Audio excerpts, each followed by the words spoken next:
ஒரு ப்ரோக்ராம் கூட எந்த ஒரு தனிநபர் சார்ந்தோ இல்லை எந்த ஒரு கட்சி சார்ந்தோ எந்த ஒரு விசேஷங்கள் கல்யாணம் அதுக்கு அந்த மாதிரி ஒரு நிகழ்ச்சியிலையோ பண்ணது இல்லைங்க. அத்தனையுமே கோயில்கள் மட்டுமே நாங்கள் ஆடிருக்கிறோம்.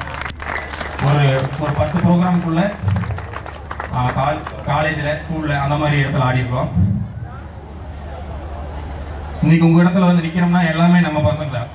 எனக்கு அந்த வாய்ப்பு கிடைக்கல சொல்லி கொடுக்குறக்கு.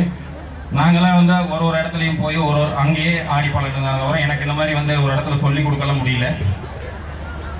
உண்மையை சொல்ல போனால் எங்கள் டீமில் நிறைய பேருங்க ஒரு 7-8 மாதமாக ஞாயிற்றுக்கிழமையே இழந்துட்டாங்க.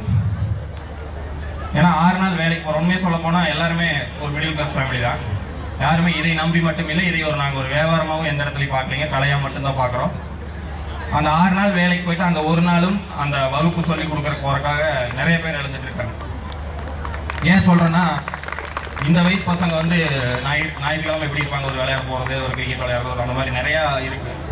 அதை எல்லாத்தையும் தள்ளி வச்சுட்டு நிறைய பேர் எங்கேருந்து அன்னூர், கோயில்பாளையம், பெருந்துறை அந்த மாதிரி நிறைய இடத்துக்கு போய் ஒரு இடத்துலையும் வந்து ஒரு 2 மணி நேரம் கிளாஸ்னால் இங்கேருந்து ட்ராவல் டைம் ஒரு 1 மணி நேரம் ஆயிடுச்சுன்னா 4-5 மணி நேரம் ஒரு நேரமே போயிடும். 7 மாதமாக எனக்கு தெரிஞ்சு நிறைய பேர் அந்த ஞாயிற்றுக்கிழமை இருந்துட்டாங்க.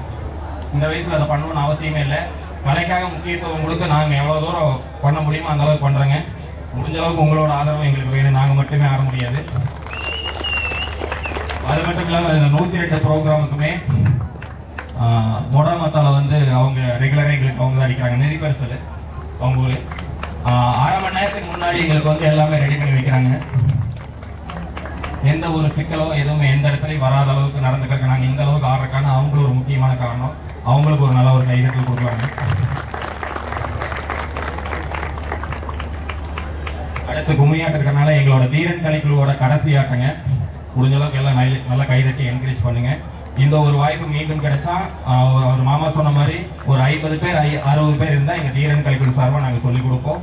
எந்த ஒரு கட்டணம் இல்லாமல் சொல்லிக் கொடுப்போம்.